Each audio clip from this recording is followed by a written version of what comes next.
Hello students, आ चुका हूं लेकर मैं अपनी एकदम फ्रेश और चकाचक क्लास। मेरे रेगुलर व्यूअर्स ये टॉपिक देखकर समझ गए होंगे कि आज मैं क्या चीज लेकर आने वाला हूं, लेकिन मेरे जो नए व्यूअर्स हैं उनको मैं बताना चाहता हूं कि आज मैं स्कीपिंग क्वाइट लेसन का आपको मैं सेंट्रल आइडिया देने वाला हूं। सेंट्रल आइडिया जो बोर्ड परीक्षा में आपको 4 नंबर से कम नहीं देता है, तो सेंट्रल आइडिया अगर आपने सही से लिखना सीख लिया तो आपके 4 नंबर एग्जाम में पक्के हैं। तो आज मैं आपको बहुत इजी लैंग्वेज में, क्योंकि जैसा कि आपने पोएम को पढ़ रखा होगा, जो रेगुलर व्यूअर्स उनको पता होगा कि मेरी पोएम, मैं इस पोएम को मैं लाइन बाय लाइन पहले एक्सप्लेन कर चुका हूं। ऊपर आई बटन पर लिंक है, वहां जाके मेरे नए व्यूअर्स उस पोएम को देख सकते हैं। उसको भी बहुत इजी लैंग्वेज मैंने आपको समझाया है। तो लेकिन जो रेगुलर व्यूअर हैं उनको बताना चाहता हूं कि जैसे पोएम को मैंने इजी लैंग्वेज में समझाया था, उतने वैसे ही इजी लैंग्वेज में इसको मैं सेंट्रल आइडियाज में देने वाला हूं।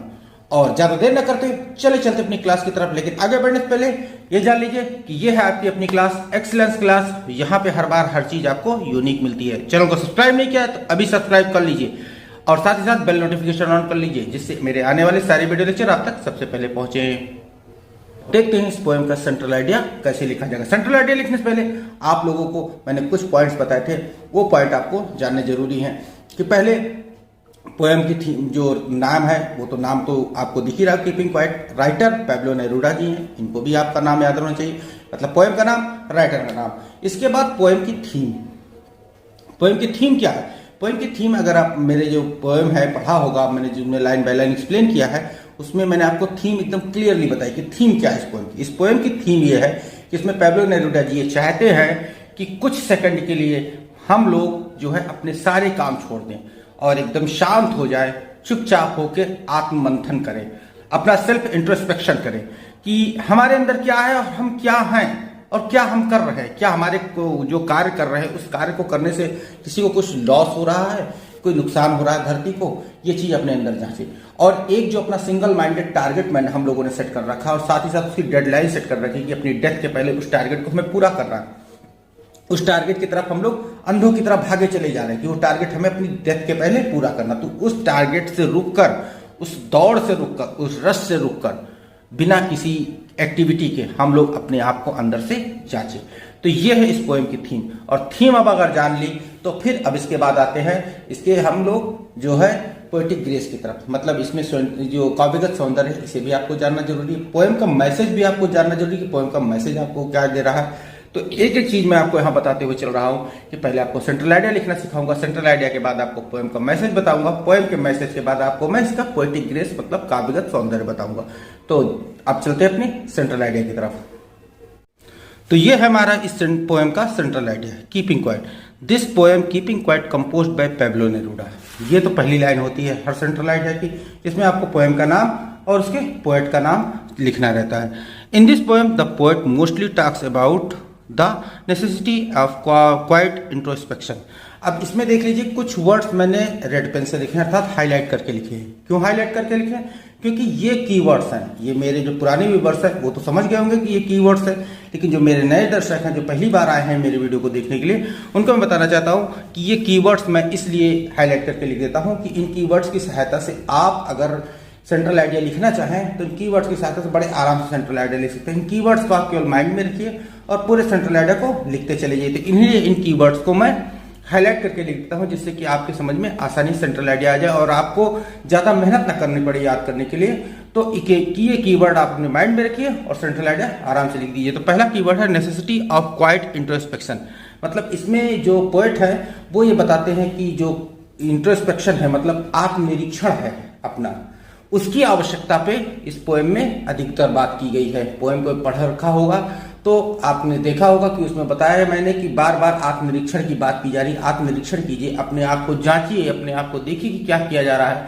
जिन्होंने पोएम नहीं पढ़ी है तो वो ऊपर आई बटन पर लिंक है, वहां जाके पहले पोएम पढ़ लीजिए, उसके बाद सेंट्रल आइडिया को देखना शुरू कीजिए, जिससे कि आसानी से समझ में सेंट्रल आइडिया आ जाए। तो इस पोएम में जो है नेसेसिटी ऑफ क्वाइट इंट्रोस्पेक्शन की बात की गई है and creating feeling of mutual understanding. Mutual understanding मतलब आपसी तालमेल की, आपसी समझ की बात की गई है। आपसी समझ की बात देखिए, बीच में बताया गया होगा कि वॉर रोकिए और अपने दुश्मन को अपना भाई समझेंगे अगर वार रोकने के बाद, और एक नया जीवन धारण करेंगे। तो आपसी समझ की बात की गई है एमंग ह्यूमन बीइंग, मतलब जो मानव लोगों के बीच में आपसी तालमेल की, आपसी समझ की बात की गई है। क्लियर? यानी कि इसमें एकता की बात की गई है कि आप अगर शांत रहेंगे एक ही समय पर, एक ही साथ सब जब चुप हो जाएंगे, तब उस समय एकता का प्रदर्शन होगा कि आप यूनिट हैं, यूनिटी हैं आप। तो यही आपसी समझ है, आपसी तालमेल है। He says, keeping still will help us to start our activity in a nice way। और वो बताते हैं, कौन? पोएट यानी पैब्लो नेरूडा बताते हैं कि कीपिंग स्टिल, शांत रहना, एकदम चुपचाप रहना, हेल्प अस, हमारी मदद करती है, to start our activity in a nice way, कि अपनी जो क्रियाकलाप, अपने कार्य को एक नए तरीके से, एक नए सिरे से शुरू करने में हमारी मदद करती है। और इसीलिए हम लोग शांत रह के अपने आप के यदि आत्मनिरीक्षण करते हैं, तब पाते हैं कि हमें क्या कार्य गलत कर रहे हैं, क्या कार्य सही कर रहे हैं। इसीलिए यहाँ पे आत्मनिरीक्षण की ज्यादा जोर दिया गया है। और इसी कारण से वो बताते हैं कि जब हम आत्मनिरीक्षण कर लेंगे तो हमें पता लग जाएगा कि हम कौन सा कार्य गलत कर रहे हैं, कौन सा कार्य सही कर रहे हैं। तब गलत कार्य को सही तरीके से करेंगे और उस वहां पे जो गलती कर रहे हैं बार बार, उस गलती को हम दोहराएंगे नहीं और अपने कार्य को नए सिरे से शुरू करेंगे। क्लियर? और इसके लिए बताते हैं काउंटिंग 12, इसीलिए 12 तक गिनो। 12 तक क्यों गिनने के लिए कहा गया? क्योंकि अगर इसमें एक चीज है कि अगर हम अपने आप को समझते हैं, मतलब एकदम शांत रह के मन में ही 12 तक काउंट करते हैं, और तो 12 तक काउंटिंग में ही अपने जो शांति होती है उसमें अपने अंदर के जो आदमी से हम लोग अपने अंदर अपने जो स्वयं होते हैं, हम वास्तविक होते हैं, उससे हम मिल पाते हैं और ये समझ जाते हैं कि वहां पे आप शांत रखिए। और शायद पोएट ने 12 तक इसलिए काउंट करने के लिए बताया है कि जो घड़ी होती है वो घड़ी भी 12 ही दिखाती है, दूसरी बार चलकर वो 24 घंटा होता है, लेकिन एक बार में 12 ही आप घड़ी में देखते। तो हम दिन के 12 घंटे काम करते रहते, इसलिए 12 को दिखाया गया। या हो सकता है पोएट ने 12 इसलिए लिया हो क्योंकि साल में भी 12 महीने होते हैं, तो 12 इसलिए भी लिया जा सकता है। तो 12 तक काउंट करने के लिए पोएट ने इसमें बताया कि 12 तक काउंट कीजिए और उस समय एकदम शांत हो जाइए और अपने आप को अंदर से देखिए और जांचिए। Clear? And stop all our activities for a few seconds, और अपनी सारी क्रियाकलापों, मतलब जो 12 तक काउंट करने के लिए बताया गया उस 12 तक काउंट कीजिए और अपने सारे क्रियाकलाप, अपने सारे कार्य कुछ सेकंड के लिए रोक दीजिए। मतलब हमेशा के लिए मत रोके, क्योंकि लाइफ है, अगर हमेशा के लिए कार्य रोक देंगे तो आगे लाइफ चलेगी नहीं। कुछ सेकंड के लिए कार्य जो है पोएट यहाँ रोकने के लिए बताते हैं, कुछ सेकंड के लिए आप अपने कार्य को रोक दीजिए और देखिए क्या है आप। क्लियर? पोएट सेज, कवि कहते हैं, that the person who remain all the time busy in worldly activities, कवि कहते हैं कि वह व्यक्ति जो हमेशा अपने आप को सांसारिक गतिविधियों में व्यस्त रखता है, लगभग सारे व्यक्ति ही करते, क्योंकि उन्होंने अपने जो माइंड में एक टारगेट सेट कर रखा है कि मुझे अपने डेथ के पहले ये टारगेट अचीव करना है। तो उस टारगेट को पाने के लिए जो संसार के जितने भी व्यक्ति हैं अपने आप को बहुत ज्यादा व्यस्त रखते हैं, अपने आप को हमेशा उस टारगेट की तरफ दौड़ाते रहते हैं कि तुम दौड़ते रहोगे, लेकिन वो टारगेट तुम्हें अचीव करना है। कब तक? अपनी डेथ तक। अपनी डेथ का डेडलाइन उन्होंने दे रखी, उस डेडलाइन के पहले अपने टारगेट को अचीव करना चाहते हैं। तो वो बताते हैं कि वह व्यक्ति जो सारा दिन सारा समय अपना वर्ल्डली जो एक्टिविटी, सांसारिक गतिविधियों में व्यस्त रखता है, कैन नेवर अंडरस्टैंड देमसेल्फ, वो अपने आप को कभी समझ नहीं पाता। मतलब आप ये सोच के देखिए कि जो दिन भर व्यस्त रखते हैं अपने आप को, क्या वो कभी अपने बारे में सोचने का समय पाते हैं? कभी नहीं पाते, क्योंकि उन्हें अपने बारे में सोचने का समय नहीं मिलता कि वो उनके साथ क्या हो रहा है, क्या उन्हें कोई कार्य करते करते थकान लग रही है, बुखार है, या चोट लग गई, या फिर वो कुछ गलती अगर कर रहे हैं तो इतना सोचने तक का समय नहीं मिलता कि वो क्या गलत कर रहे हैं। तो इसीलिए पोएट यहाँ कहते हैं कि शांत होइए और सोचिए, इंट्रोस्पेक्शन कीजिए, और तब आप अपने आप को समझ पाएंगे। एंड ट्राई नॉट टू, ये ट्राई लिखा है, try not to harm other people, और प्रयास कीजिए कि आप अपने कार्यों से, अपनी एक्टिविटीज से किसी भी अन्य लोगों को, मतलब किसी अन्य व्यक्ति को, किसी अन्य जीव को आप हार्म मत कीजिए, नुकसान मत पहुंचाइए, चोट मत पहुंचाइए। ये उन्होंने बताया है। इस तरीके से आपसी समझ और एकता की भावना बढ़ेगी। जब आप एक दूसरे को नुकसान पहुंचाने की भावना से कार्य नहीं करेंगे, तब आप जो कार्य करेंगे वो सही रास्ते पर करेंगे, सही तरीके से कार्य करेंगे। क्लियर? एवरीबडी नीड, यहाँ देखिए सब हाईलाइट जो किए गए वर्ड्स हैं, ये सारे की वर्ड्स हैं, इनको आप माइंड में रख लीजिए। सेंट्रल आइडिया लिखना आपके लिए बहुत आसान हो जाएगा। तो everybody needs to still self analysis, और प्रत्येक व्यक्ति को इस चीज की आवश्यकता है कि वो शांत हो जाए, रुक जाए, जो भी कार्य कर रहा हो सारे कार्य को कुछ देर के लिए छोड़ दे, हमेशा के लिए नहीं, कुछ सेकंड कुछ मिनट के लिए छोड़कर अपने सेल्फ एनालिसिस करे, अपने आप को स्वयं को जांचे। इस बात की सबको आवश्यकता, फॉर आवर सेल्फ, अपने लिए, खुद के लिए वो अपने आप को जांचे, अपने आप की तलाश करे। And stop all Wars for world peace, और जितने भी संसार में जितने भी युद्ध हो रहे हैं, जितने भी लड़ाइयां लड़ी जा रही है, सारी लड़ाइयों को रोक दिया जाए। फॉर वर्ल्ड पीस, संसार की शांति के लिए जितने भी युद्ध हो रहे हैं सारे युद्ध रोक दिए जाए। कभी ये चीज की कल्पना करता है, कभी ये चीज चाहता है कि संसार में जितने भी युद्ध एक दूसरे से लड़े जा रहे हैं वो युद्ध रोक दिए जाए। जब युद्ध रोक दिए जाएंगे तब वो पाएंगे कि हम जिनसे लड़ रहे थे वो तो हमारे भाई ही हैं। तो कभी ये चाहता है कि कुछ देर के लिए सारी युद्ध रोक दिए जाए जिससे संसार में शांति आ सके। Poet also advocates that total inactivity, poet जो है इस टोटल इनएक्टिविटी को आप क्लियर समझिए कि इनएक्टिविटी का मतलब है कुछ देर आप अपने आप के कार्य को रोक के शांत होकर बैठ जाइए। यहाँ पोएट ये नहीं चाहता कि आप बिल्कुल मुर्दे के समान एकदम स्थिर हो जाइए, कोई कार्य मत कीजिए, कभी भी कोई कार्य मत कीजिए। ये चीज को पोएट नहीं चाहता। पोएट ये चाहता है, कभी ये चाहता है कि आप अपने कार्य को कुछ देर की रोकिए और खुद के अंदर झांकिए। Poet uses the symbol of earth, तो इसके लिए पोएट धरती का उदाहरण देता है। क्या कहता है? Says that the in winter the earth seems to be dead, और ये कहता है कि धरती जो है ठंडियों में बिल्कुल डेड दिखती है, लाइक ए डेड। क्यों? क्योंकि ठंडियों में जब ज़्यादा ठंडी पड़ती तो जो पेड़ों पौधे होते हैं उस पर जो चिड़िया होती है, पशु पक्षी होते हैं, सब ठंडियों के कारण दुबके रहते हैं, क्योंकि ठंड के कारण उनकी जो एक्टिविटी है वो एकदम स्टिल हो जाती है।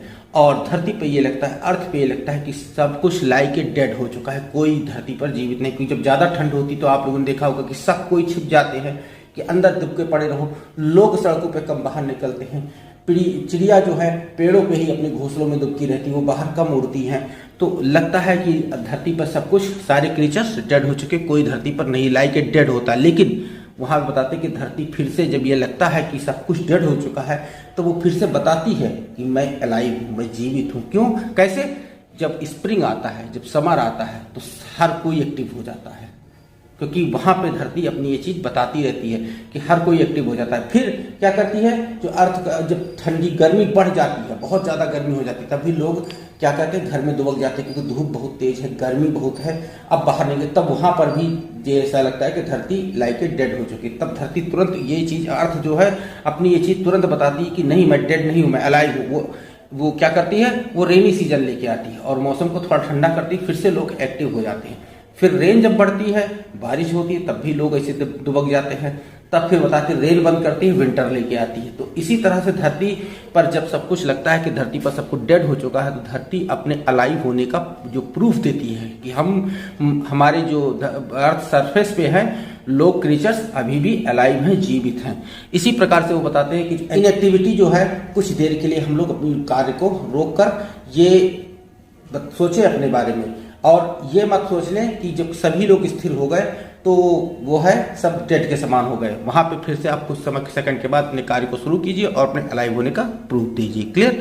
कि but later in spring it seems to alive, लेकिन बसंत में ये चीज आपको फिर से अलाइव दिखाई देती। क्लियर? इसी के साथ यहाँ का सेंट्रल आइडिया खत्म होता है। अब सेंट्रल आइडिया के बाद नंबर आता है जिसको मैंने बताया था message of the poem. Poem का मैसेज क्या है आपके लिए, ये देख लीजिए। मैसेज है कि द पोएट्स वांट टू से, कवि कहना चाहता है कि इफ वी इंट्रोस्पेक्टेड आवर सेल्फ, यदि हम अपने आप की जो आत्मनिरीक्षण करेंगे, अपने अंदर खुद को झांक कर देखेंगे, then we will found that who we are, कि तब हम पाएंगे क्या हम हैं, and what are we doing, और हम क्या कर रहे हैं। एक्टिविटी इज नॉट लाइफ, मतलब जो कार्य है हमारा वो जीवन नहीं है। Activity is a part of life, activity जो कार्य की क्रियाशीलता है हमारी वो एक जीवन का एक अंग है, ना कि जीवन है। क्लियर? ये मैसेज ऑफ द पोएम हो गया। अब आ जाते हैं अपने पोएटिक ग्रेस की तरफ। पोएटिक ग्रेस देखिए क्या बताया गया पोएटिक ग्रेस में कि the central theme of revolving around the poem, मतलब इस पोएम की जो सेंट्रल थीम है वो किसके अराउंड घूम रही है? पीस, शांति, ह्यूमनिटी, मानवता एंड ब्रदरहुड, और भाईचारा। इस पोएम की थीम जो है शांति, मानवता और भाईचारा के आसपास ही घूम रही, मतलब इसकी थीम इसी पर बेस है। Clear? The poem base is of introspection and silence, और पोएम जो आधारित है वो किस पर आधारित है?